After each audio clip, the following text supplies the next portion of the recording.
Hello. Hello, Robbie. And hello. How are you? We're still learning how to use the camera as little novices we are. We are. A funny thing happened to me the other day. Go on. Actually, genuine story. And I was driving to a client's house. It was about 8:30 in the morning. And as you know, I've taken up woodworking again. And I saw a pile of wood at... This is actually quite embarrassing. I saw a pile of wood sitting on the nature strip. And I drove past it and I went... Oh, hello. Struck gold, eh? No, I went... Audibly, I went, oh. Out loud. Oh. Like that. And I caught myself going, oh. And I went, how sad are you? Yeah. Mental note, what street are we in? And I actually drove past and I picked up all this wood. Did you? On the way past, yeah. And it was eucalyptus and my hands were filthy and sticky. Anyway, I got quite excited, but I've got something to show you. I'll go on. Okay. I want you to have a look at this. And this is, you can see we're getting taken over as the promo. So what have you made? So you have to describe it for those that can't see that. Jesus. What would you call that? That's a knife. That's not a knife. It's a cheese knife. Good on you. But that handle... You made this? Yeah, out of, I think it's apple wood. So that... For those watching, can you see? Like the serious handle, right? So you can see I've got small hands. That is a serious, beautiful handle. Yeah, I love the wood. So you buy the blade, so you buy the cheese knife. That would kill you. That would kill you proper, wouldn't it? That would take you out. That would take you out of the game. And I thought about it as well. I'm showing the knife. Obviously, you can't see if it's a visual thing, but you'll see it when it goes up on YouTube. Yeah. Quite relevant to the movie Gone Girl. Very much, yeah. It is a good link. You know, I was about to take the piss out of you. Like, is there a better story? You need a better. Come and show everyone you. But I tell you what, I'm going to start. You need a better case. Well, that's what it came in. I've just ordered myself some. So how long? Hold on. How long did that take? How long do you reckon it took, mate? Oh, I've got no idea. Okay, taking it. Guess. 4 hours. Yeah, about 3 hours. Really? Yeah. Oh, I've got no idea what I'm doing. I'm still learning, but I'm enjoying it. I'm enjoying getting back into it. Do you do that here, or you go to a club? No. So this is the thing. You've got a lathe. It's called a lathe, and it spins at like 1,000,000 miles an hour. So you got to be super focused. You can't actually think about anything else. So it's a great distraction. So if you're stressed at work or you've got a lot on, what's this, a machine? This is a machine with two pointy ends, and in the middle of this thing, you put the wood, a bit of timber, like a trunk of a tree. I tell you what you got to do for the uneducated. You got to come on and show us the piece it started as. Yes, I do have that actually. Do you have it? Yeah, well, it's round the corner, but I'll get it. Okay, we'll put that up. When we put it up, we'll put the knife and say this is what it was. You know, current state, future state. I'll do that in another podcast. I'll bring in, because what I've decided to do, I'm making bowls, but I'm going to make bottle openers for me mates and my friends' mates. Aussie and the Scotsman and the woodwork class. And I'll show you the before and after bits. Yeah, you need the before and after, because everyone just says, oh, yeah, it's pretty good. But if it started as a proper log... Like a log, the logs that you stick in your fire. Yeah. That's what it was. Oh, I went to Bunnings, shout out to Bunnings. I went there last night and bought some wood. Getting ready. It takes a while to dry though, and a lot of cracking. I'm going to do some epoxy wood turning. So what? Yeah, buddy? Some epoxy wood turning. English for the uneducated. Right. I don't know how we get onto that, but we did. So I want to talk to you in relation to Gone Girl, knife aside, or knife with. Do you remember somebody called Scott Peterson? Never heard of him. Does this jog your memory? Scott Peterson is an American man convicted of murdering his pregnant wife, Lacey Peterson, and their unborn son, Connor, in California in December 2002. Doesn't ring a bell. No. This Gone Girl reminded me of that story because I got married in December 2002. And on our honeymoon, this was all over the news. So we were just watching it all the time. I'll tell you a little bit about it. So this actually Gone Girl is based on this real life guy. On this real life guy. So Lacey disappeared on Christmas Eve 2002 while 8 months pregnant. Scott claimed he had gone fishing at the Berkeley Marina. His calm demeanour and inconsistencies quickly drew suspicion. In April 2003, the bodies of Lacey and the baby washed ashore near where Scott said he'd been fishing. Police discovered Scott had been having an affair with Amber Frey and had changed his appearance and car, which prosecutors argued showed guilt. He was convicted in 2004 of first-degree murder of Lacey and second-degree murder of their unborn son. He was sentenced to death in 2005, which was later reduced to life without parole in 2021, after the California Supreme Court overturned the death sentence due to jury selection errors. What's your thoughts on that? And in the end, he didn't do it? Or he did do it? Did I mumble? No, but you're trying to. Did you listen to any of what I just said there? Yeah, I might have missed the start. I'm going to pull that knife back out in a second. No. So he's convicted. He did it. It's did very do it. similar to the Gone Girl story. Well, there's a big bit that's different, isn't there? Well, yes. But Without giving it away. So my comment would be after all that is, if you are accused of something and it is a setup, there is jail is jail. I get it. You can be wrongly convicted, but there's no coming back from the death penalty. there is no coming back. There's no coming back. No, so he was sentenced to death, but then the understand. sentencing was lifted. But he was 100% guilty. I get that, right? But I'm just saying. Do you know? In this film, Are you sure? if Ben Affleck, Shall I read that again? no, you don't need to read it again. I got it, just checking. smarty. Okay. But yeah, Smarty. You know, you say that a lot. You could go, I get it, you dick. I use the words I use. Smarty. You sound like a smartass. That's better. Right, Smarty. tell us about Gone Girl. Okay.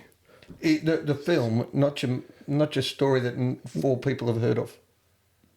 No, I tell you what, more than 4 people have heard of that. Anyone that reads the news Yeah. back in 2002 So would remember that. 24 years ago, there was another American Psycho. Okay. Not many of those in between. Rightio. Go, Robbie. You finished? Finished chuckling? What's been going on with you? How's your week anyway? No, uneventful. Nothing. Every week's uneventful with you. I'm all business, man. I just move through life. Just come on, go. All right, here we go. Okay, I'm up and about today. This is Gone Girl from 2014. It's a psychological thriller film directed by David Fincher and based in the 2012 novel by Gillian Flynn, who also wrote the screenplay, which I think is important. Can I interrupt you already? David Fincher. Do you know what work he's done? Tell me. He has done The Social Network, which we put in at the end of last year as one of my best films in the last 15 years. He did 7 with Morgan, which has got some similarities to this. He did, I Know He Can't Talk TV, House of Cards, one of those popular TV shows. Yes. And Fantastic. one of our favourites, Fight Club. So this guy's body of work. He's not done a lot, but what he's done is quality. Oh, that's elite. I know you don't like Social Network, but you're in the minority. It's not that I don't like it. I just don't like the actor. I don't like Jesse for a start. I think the movie was done really, really well. Yeah, well, that's his work, right? So you think 7 was put Morgan on the map the first time we saw him. No, outside of Shawshank. No, it's before Shawshank. What? He'd done Driving Miss Daisy, and then he did 7. Shawshank's later. Yeah, No, it's absolutely not. Have a look. You'll see. I'm going to enjoy this moment. You keep reading. Okay, so Gone Girl. It's a dark, gripping story about marriage, media manipulation, and deception, exploring how people perform for both each other and the public. On the morning of his 5th wedding anniversary, Nick Dunne discovers that his wife Amy has gone missing. Nick Dunne is played by Ben Affleck. The house shows signs of a struggle, and as police and media descend in the case, suspicion quickly turns towards Nick. Through Amy's diary entries, viewers see what appears to be a deteriorating marriage and hints of Nick's infidelity. The story seems to confirm that Nick may have killed her until a major mid-film twist, spoiler alert, reveals that Amy is alive, Rowan, and has staged her own disappearance to frame Nick for murder. Amy meticulously planned the fake crime scene, faked her diary, and planted evidence, intending to punish Nick for cheating on her and for what she perceives as his failure to live up to their perfect media couple image. When her plan begins to unravel, she kills her ex-boyfriend, Desi Collins, who had been hiding her, and returns home covered in blood, claiming Desi kidnapped her. The film ends ambiguously. Amy's hailed as a survivor. Nick is trapped in a toxic marriage, and both continue to perform for the cameras. An image of a happy couple built entirely on lies, which is why I mentioned the whole Scott and Lacey Peterson story at the beginning. You were correct. Great cast. And before we continue, can you tell me about that little bit of trivia with Shawshank? You were correct. Shawshank 94, 7 in 95. So well done to you. Okay, thank you. It's never a competition between us, you know that. Well, that's true, especially when I lose. Right, we want to start with the cast? Yes, I'll start with wherever you want. What do you think of the movie, first of all? Okay, let me give you my first view of the film. This is the second time I've seen it. It's frustrating. It's a frustrating film, okay? Because it has the potential to be so good, and yet there's so many annoying parts and so many stupid parts. And I like things, as you know, a little bit more spelt out. I don't like ambiguity. I certainly didn't like the ending at all. Can you hear that music? Nope, continue on. Oh, there's music in my ears. Second half of the film, much better than the first half of the film. I love when it started to come out that she obviously wasn't dead, and all the things she did. It reminded me of an old Presumed Innocent. You seen Presumed Innocent? Mm-hmm. A lot of that about the setup, about semen and getting it out of the toilet and using other people's, the neighbour's urine and all the little things that she had to think of. That was clever. Sorry, just stop for a second. You're right. You hear that? It's like a plane that's about to hit us. Well, don't say it's about to hit us. It's it could be a flyover. It was certainly a flyover. It could have been a drone. It was a celebration that you got something right. Okay, so now we're hopefully quieter. Yeah, it's much quieter, I thought it was. Okay, so there you go. What were your thoughts of it? Did you like the ending? The ending, okay, no. I recommend watching the film, actually, if you haven't seen it. Jeez, it's a messed up film. It is a messed up film. It's a great cast. It's a messed up film. I enjoyed it. And it's a movie, because it's so well acted by all the cast, you could probably sit through and watch it again just for that reason. The twists and turns, I'd seen it before, but I couldn't... Actually, no, I hadn't seen it before. That's what I was trying to work out. Oh, you'd never seen it? No, and I always mumble when I try and explain that I haven't seen it. It feels like I've seen bits of it, probably because I watch and review so many movie sites that I would have seen clips of different scenes, like the scene when when Ben pushed her against the wall and her head bangs against the wall. So I've seen that scene. I think I've seen the scene when she was covered in blood, but outside of that, no, I had not seen the movie. So it was really good to watch it, and I enjoyed it. I did enjoy it, I will say. It was a fucking messed up movie, psychologically messed up in terms of, it felt to me at the start that she did think she was in the perfect marriage, and it did feel like she wanted this life. It turns out that she's an absolute psychopath. Well, that's right. Okay, so if we talk about the start when they get together, yes, it's like a normal couple, and you think they're just boy meets girl and happily married and all of that. But the bit that bothered me at the start, I can't stand these movies that have got these quips and one-liners and everything says, in real life, you could just be. You don't. I know it's a movie. Give me an example of what you're talking about. Oh, when they first meet in the club and he walks over to and he says, that guy over there is doing that, and that guy's doing that, and he's doing that, and and what would you say? And it's almost too perfect. The comebacks are so quick and so perfect. So it's so scripted, and that frustrated me. When it moved to become a darker film, right, it was a lot more enjoyable. I thought Affleck's performance was outstanding. She's fantastic as well. Rosamund Pike, we haven't even mentioned her name. It was Rosamund Pike. So the cast, if we go through it, let's go through it. So Affleck, I thought second half was unbelievable. Yep. He plays that angry, pissed off. He says a great line. I thought he delivered it really well later in the film when he said, they hate me, they love me, they love me, they hate me. I can't, I thought he performed really well. How well does she play psychopath? Fantastic. And we loved her out of Saltburn and Jack Reacher. Mm-hmm. Then there was Neil Patrick Harris. Yep. Doogie Howser, yeah. Yeah, Doogie Howser. Then there was Kim Dickens. Now, did you know her, the detective? I recognised her is she not from a TV series? She is. She's from The Better Sister. Do you watch that? Are the Gilmore Girls or something? No. A recent TV show with Jessica Biel in it.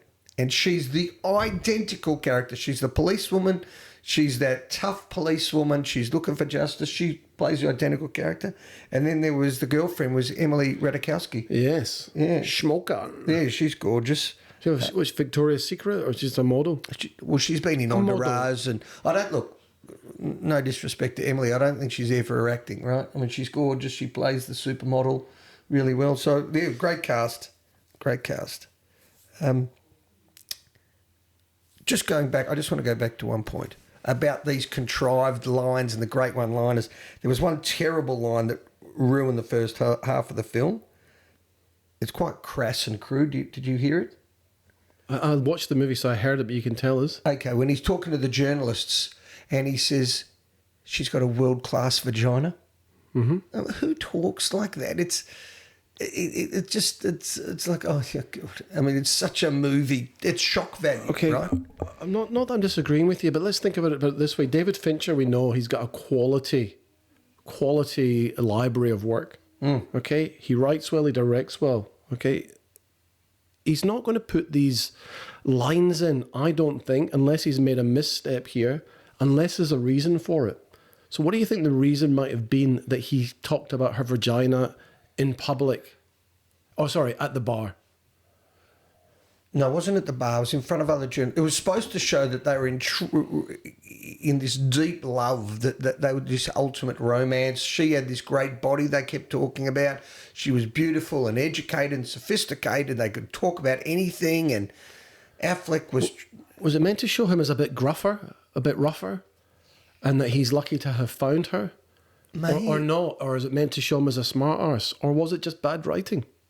I think it's bad writing, but maybe if you want to take it down that angle, maybe he's thinking that he's more because this is not a novice. This is not a novice that's written this movie. I mean, it's actually. I mean, it was.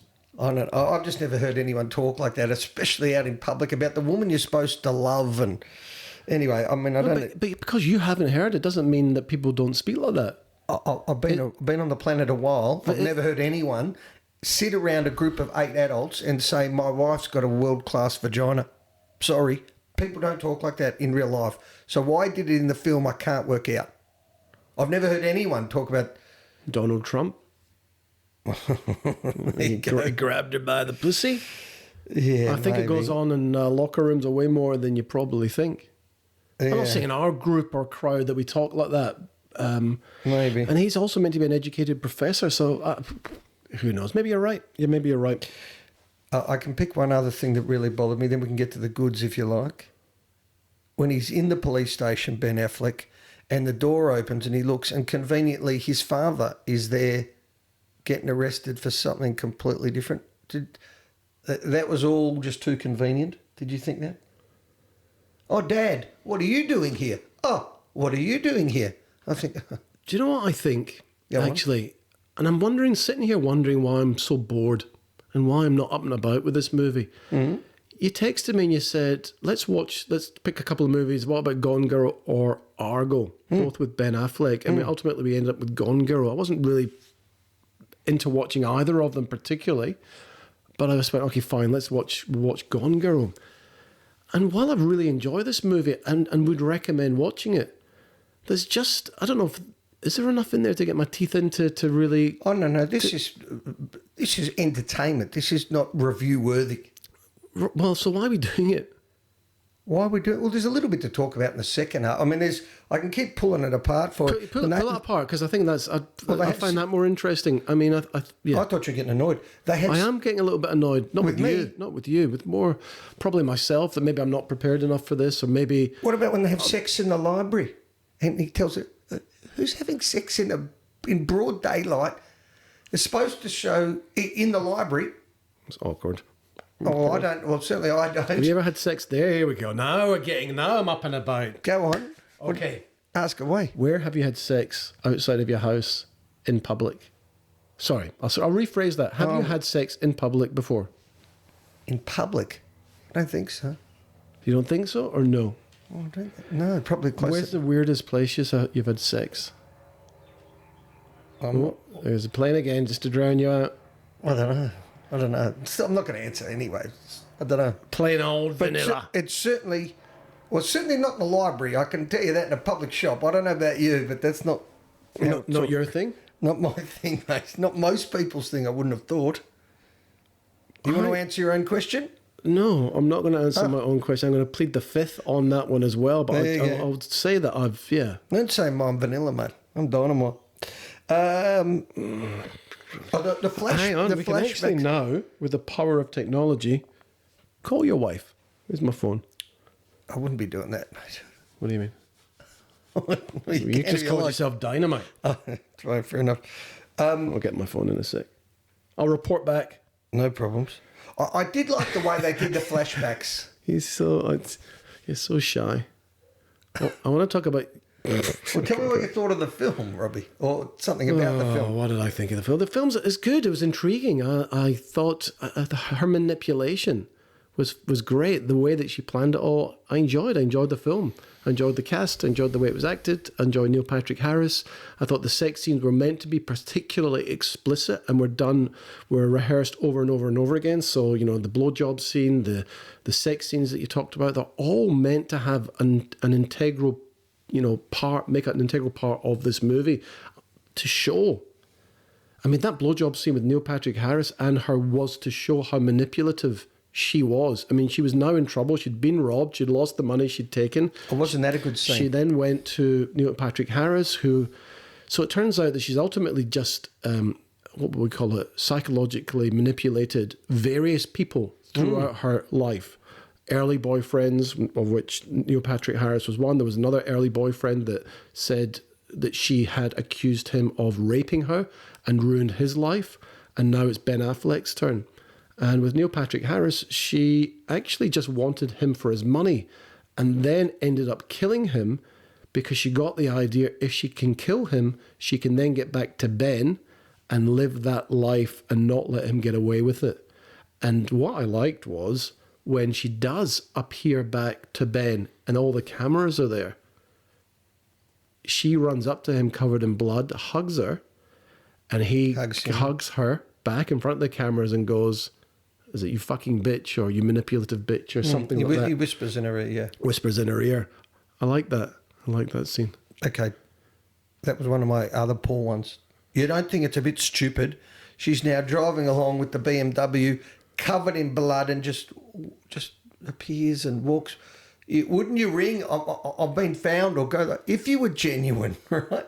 This is what was... No, but she's not genuine, mate. That's the whole thing. This is not... You know, if you are staging a murder... It was very far-fetched, a lot of this film. I'm not saying it's entertainment. This was entertainment. This is not quality for us. Well, hang on a second. Let's go back to the start of the podcast when we talked about the Petersons. He was a husband. He was a similar to Ben. He murdered his wife. He threw his wife and his unborn child into the sea. He would have brutally beaten them, murdered them, thrown them, and then had to... And this has happened a lot. You know, we can go through all the various news stories. People that do that have to then somehow convince the police and family that they're innocent. So you will do things that just don't seem normal or real life. That's true. Which is what you're saying. It's not believable. It's fanciful. Well, it's not believable.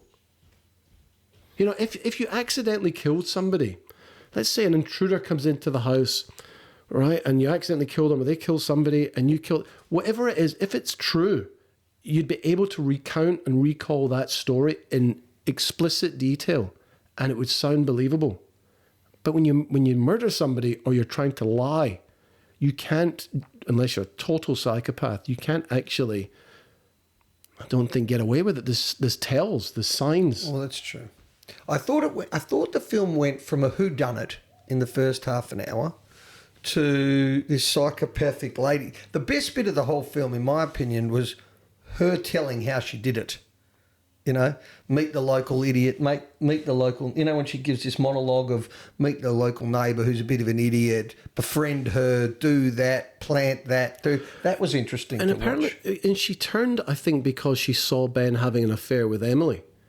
I think prior to that, he wasn't that happy in the marriage. I mean, she'd been setting it... After she saw him having the affair, she was setting up this revenge plot for a long time, buying gifts...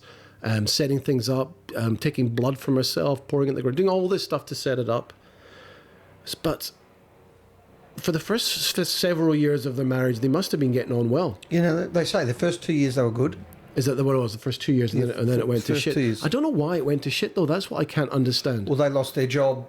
He lost his job and he started playing computer games on the couch. And She lost her job, and then they had no money. And then she lent the parents the money without checking with her. So he just fell out of love with her. Started. Okay. It just disintegrated. So like a normal marriage, and most normal marriages just get divorced. Or they stay together unhappily. Or you work through it. But you don't fake your own murder and all of that. But again, she only faked her own murder because he was having an affair and didn't want him to get away with that. and because she was a psychopath. I think ultimately that's what it comes down to. She's a nutcase. So Ben Affleck, I don't think was a nutcase. He was He was just unhappy and had an affair. Yeah. Okay, and because of that, she went bananas, and her psychoness came out. I really like the lady cop as well. You know, when they're looking at the first crime scene in the living room, and she said, "This feels very staged. Look, I'll show you." And she stamps her foot, and the picture frame drops. Right? She goes, "How come that picture frame's up?" Yet Rosamund Pike described it, make it believable, but a few gaps. Like put the diary in the fireplace, burn it, but don't torch it. And then the cop worked it out later. So it reminded me a bit of Seven. I was about to say a poor man's Seven. David Fincher's. This is a David Fincher feel. Yeah, and because of the quality, and to your point earlier, I'll pay you this. Because of the quality of the director, you keep thinking, don't just take it at face value. There must be another meaning behind it. Is it the same? You say it's not believable. He did Prisoners as well. Oh, did he do Prisoners? No, he didn't do Prisoners. Oh, sorry, that was Denis Villeneuve. Okay, so Denis Villeneuve did Prisoners. That's also, is that believable when he's captured the kid? Much more believable than this, yeah. You think that's more believable, that someone would capture a kid, stick them in the cupboard and threaten to kill them? 100%. Okay. Is that maybe because you believe you could do that more than you could do the other thing? I just could see that being pretty straightforward. If your kid was, taken, you go find someone else and put them on. Yeah. Okay. To me, that seems a realistic course of action, not to put a champagne bottle up your vagina to make it look like you're raped and fake a video scene where she was acting in that house and... See, I reckon... I don't know, but I reckon that's... I certainly think she plays a psychopath well. Like you couldn't have had Jennifer Aniston in that role. You couldn't have had Julia Roberts in that role. You could have had Nicole Kidman, right? That cold, ice through your veins type actress, and that's what Rosamund Pike is. I mean, she's a little bit like that in Saltburn. Isn't she? Well, you're cold. Oh, it's just blank face. Not sure if I necessarily agree with that. We just, last year we saw Anthony Hopkins in two things. We saw him in Silence of the Lambs as a ruthless psychopath. Then we see him in The Father as this, start this year, as a bubbling guy that has dementia. So actors can act in two different ways. Look, I still think watch it. It's a good film, well made. Look, it's entertainment. I don't think we need to labour this one. No, I'm really interested to hear about Rowan reminiscing. What's Rowan going to reminisce about this week? You're going to ask me more about my sex life. Okay, Rowan reminiscing. I'd love to, but yeah. Would you? The vanilla, boring, plain sex life. Produce 4 beautiful children. Okay, let's go. Rowan reminisces. This is set in 2014, so that's where we're going to take you back. 2014. I'll tell you what happened in 2014. The Malaysia Airlines MH370 vanished with 239 souls on board, and still to this day, people cannot say what happened. There's a lot of theories, but none of it has been substantiated. What are the theories? Well, that the pilot was dodgy, committed suicide, that it was shot down, the governments didn't want it to be found, a whole bunch of different things. But in the end, I just think it was a commercial airline went wrong. I don't believe they found the black box, so I can't help you with that one. The song of the year, do you know what the song of the year was in 2014? I do not. 'Cause I'm happy now. Pharrell. Pharrell Williams. We're a movie podcast, so 2 great actors left us in 2014. Do you know who they were? No, you know that I will never remember any of this stuff, so don't need to ask. Fair enough. Particularly from then. Robin Williams. Yep. And Philip Seymour Hoffman. Robin Williams of... Both in the same year. Both in the same year. Ready for this? Robin Williams, Dead Poet Society, Mrs. Doubtfire, The Birdcage, Good Will Hunting, Good Morning Vietnam, 1 Hour Photo, A Night at the Museum, Patch Adams. Well, yeah, don't need to That is what you call... Do you want to flick that thing up? No, you don't know. I think you do. Continue on. You don't know... You don't need to reel off Robin Williams' work. You really ruined my train of thought there. With Robin Williams stuff, you don't need to worry about that. Okay. Everyone should know Robin Williams. And then Philip Seymour Hoffman is not as well known, but his work is The Hunger Games, Moneyball, Along Came Polly, and he's also in Patch Adams, as I just touched on, with Robin Williams, and he has the most magnificent voice. Do you like his voice? In what, Patch Adams? Oh, no. In all his films. I mean, his voice is his voice, right? But I know you didn't love Moneyball. He's just got that... I can't explain. Who are you talking about? Philip Seymour Hoffman. Oh, sorry. Okay, yeah. No, he's got a very silky voice. Doesn't he? Fantastic voice. Right. And both of them could play comedy and drama. I think that was the relationship. This is not. Let's analyse the people from. Give us some stuff. Okay, keep going. Do you know what won Best Movie in 2014? You're a movie podcaster. One of our favourites. Keep going. 12 Years a Slave. Great movie. Listen to that review. Who won Best Actor? Matthew McConaughey. All right. Interstellar. No, it was not Interstellar. It was Dallas Buyers Club. Oh, that's a very good movie. See, we should do that movie. We should do that film. Rather than this kind of stuff. The president comes in every one of these. The president was Barack Obama and the prime minister was Tony Abbott for a quarter of an hour. And here's a silly fact for her. I thought I'd come up with a new little section called a silly fact. In 2014, Justin Timberlake went to a restaurant and he had pancakes, didn't finish it. They sold them to a psycho fan for $1,025 as a keepsake. The things people will buy. A keepsake. Keepsake. That just triggered a memory. Sometimes people buy toast that have been burnt into the shape of Jesus Christ for $1 million. You've seen that? No. And there's something you want to talk about, surely, from 2014. I do. I'm glad you brought it up. Tell me, what happened in 2014 in your world? In 2014, Ron, Scotland votes to remain part of the United Kingdom. The 2014 Scottish independence referendum was a landmark political event held on the 18th of September 2014 when the people of Scotland voted on whether their country should become an independent nation or remain part of the United Kingdom. Would you like a breakdown? Go for it. The question on the ballot paper was, should Scotland be an independent country? Voters could choose either yes or no. Some people wrote maybe. No, I'm just kidding. The number of people that said no was 55%, 2 million votes. The number of people that said yes, I want to leave the UK was only 44%, 1.6 million votes. The turnout was especially high at 85%, one of the highest in modern UK history. So Scotland voted to remain part of the United Kingdom. The aftermath, Rowan, thanks for asking. Following the no result, the UK government promised more devolved powers in the Scottish Parliament, leading to the Scotland Act 2016. But the issue didn't disappear. The Brexit referendum in 2016, Scotland voted 62% to remain in the EU, and England voted 53% to leave. Ultimately, they did end up leaving with the total. Economically, Brexit hurt I'll finish on this. Economically, Brexit hurt Scotland's export access, especially for seafood, whiskey, and university research funding. But not to worry, I helped them out with the whiskey exports over COVID, and Scotland are thriving. What would you have voted in 2014? Stay or go? I would have probably voted stay. Yeah. Better together. Yeah, better. Well, which actually I think was the slogan. Yeah. Scotland, you're small fry, mate. I'd be hanging on to the big mother in the UK. Son, easy. Yeah. Easy, okay, son. Give us some trivia. Robbie's trivia time. We need some tunes. Robbie Trivia time. Budget 61 million, made over 350 million. Awards. Well, fair. I mean, Gone Girl did earn Rosamund Pike numerous nominations, including the Academy Award for Best Actress, the BAFTA Award for Best Actress, the Critics' Choice Award, the Golden Globe Award. Nominations. She didn't nominations. win. No, she didn't win. So I suppose, we've got an Oscars flavour, so the fact that she was nominated, I suppose, is worth having on the podcast. According to one of the producers, David Fincher took on average as many as 50 takes for each scene, Rowan. 50. Yeah, they don't muck around.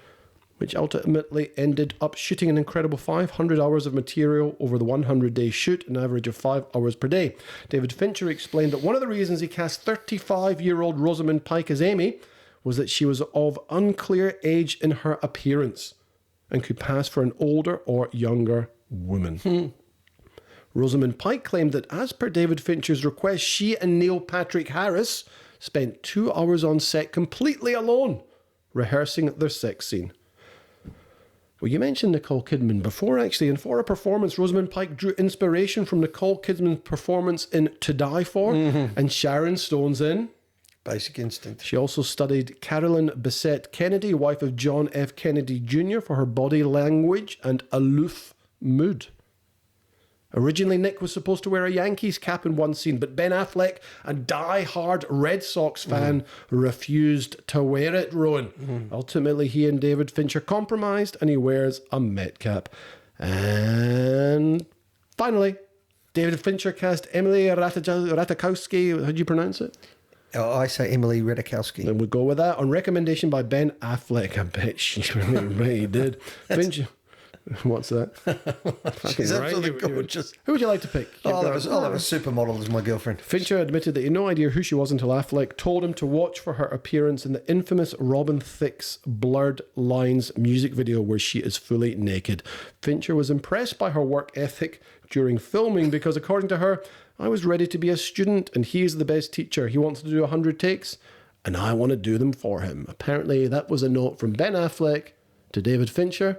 Let's do this 100 times. I bet. That's it from me, son. Wrap it up and give us a rating. Yeah, frustrating film.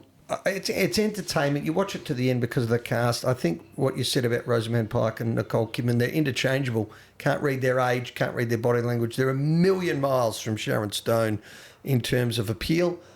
This film is gentle 2.8 out of 5. Oh, it's not a terrible. I mean, it's not a diabolical film. No, it's not a diabolical film, but there's not a lot to digest, not a lot to get your teeth into. In the twos, okay. Well, look, I enjoyed it. I'm probably never going to watch it again. I would recommend watching it. I'm going to give it a 3 out of 5. It's not in the twos. It's not in the twos. It's sneaked into the threes. You can watch this film at the moment and Stan, Disney, Amazon, or Netflix. It's everywhere and anywhere. They're trying to get everyone to watch it. Yeah. So, I'd give it a watch. He's churning out the films, Benny Affleck. I mean, back then, this was in his prime. He looked young. He looked a baby face. Do you think this was the right one? We talked about Argo. Maybe we'll do Argo. Oh, Argo's miles better. What's that one about? That's about the Iranian something. Yeah, they're journalists and they get stuck in Iran and they've got to try and get out, right? And they create a fictitious play. It's brilliant. That is light years ahead. Okay, well, of this. Check that one out. Watch it. And then we'll review it. But the irony is this will probably make more money because this is more mainstream. It's got mainstream actors. It's a pretty simple plot. It's a whodunit with a twist. Well, it's not a simple plot. No, it's not a simple plot, but it's a whodunit. It's not. You don't have to think terribly hard in this. This is put your brain to the side. Didn't Anthony Hopkins have a similar film where someone was murdered? There's been a few. Oh, absolutely. Anthony Hopkins and Ryan Gosling are in. I can't remember the name of it. Fracture. It's called Fracture, and the knife never leaves the house. That's a clever film. So there's a few of them. Well, I really enjoy that one. We can do that one as well. I've got a list I'm going to talk to you about off air. We might do that next time. Do that. All right. Well, that was good. Thank you. And thanks for listening and thanks for watching. If you're watching, please hit the subscribe or like button wherever you are watching, listening from, because it helps us. Have you actually worked out yet what it helps us in? There's an algorithm, something like that helps us. So follow along. We enjoy it. We're sitting here. We're talking straight to you. Go and have a listen to Gone Girl. Go and watch the show and come back and tell us if you think it's worth 2.8 or 3 or a little bit more. But for now, I think that's it, yeah? That's it from me. Thanks for listening. Until next time.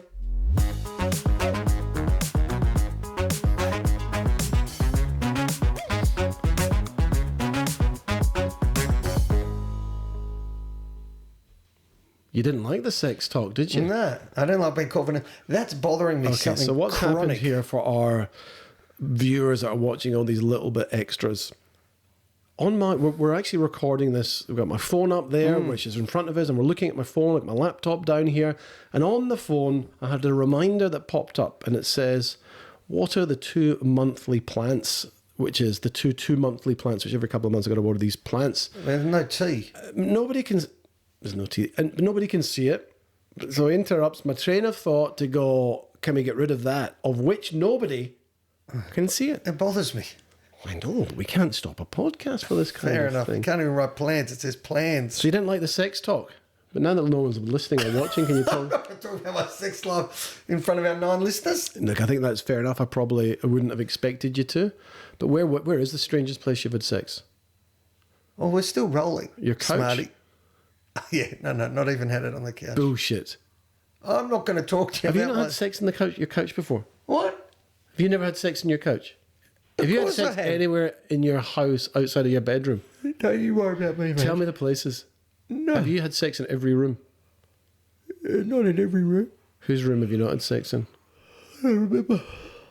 Lots of different rooms, lots of different houses. We've done lots of different things. Have you? Have we? There we go. Here we go. People are paying for this scold. Rowan and Rob's OnlyFans. You must be different. People you are must be desperate. People are either going, Rob is a fucking creep, or enjoying the pressing and the awkwardness of which you find yourself in. But you're right, you should not talk about it. Well done for holding your ground. That's okay. It is nobody's business but mine. We'll talk about it after. I'll tell you what we'll do. log off. I'll tell you what we will do. What will we do? What we can talk about a few films behind the scenes that we might do rolling. Oh, well, do you we think don't about know that? when this is going to go up, though, Drone. No, we don't. But things like, I'll tell you some ones that I think we should put in. The Castle. We've never done that. Australian comedy. Primal Fear, The Game, Lock, Stock and Two Smoking Barrels, The Matrix, Snatch, Catch Me If You Can, The Founder, Curious Case of Benjamin Button, Ace Ventura, Shutter Island, Boiler Room. Well, why don't we ask our current viewers? All the three people. The 9. No, there's 9. We're at 9. That might be watching. Well, you put in the comments because there's a little comment section. Comment down below. Down below.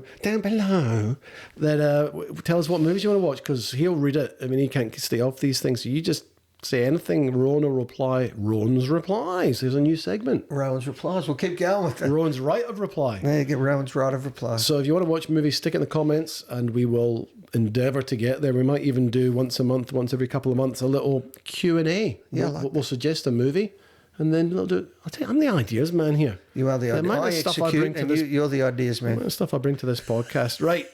All right. I think that's about it for All now. right, let's go. Okay. I'm still getting used to the fact that my right hand's not on the screen. Okay. All right. Well, thanks a lot, everyone, for listening, and we'll catch you next time. See ya.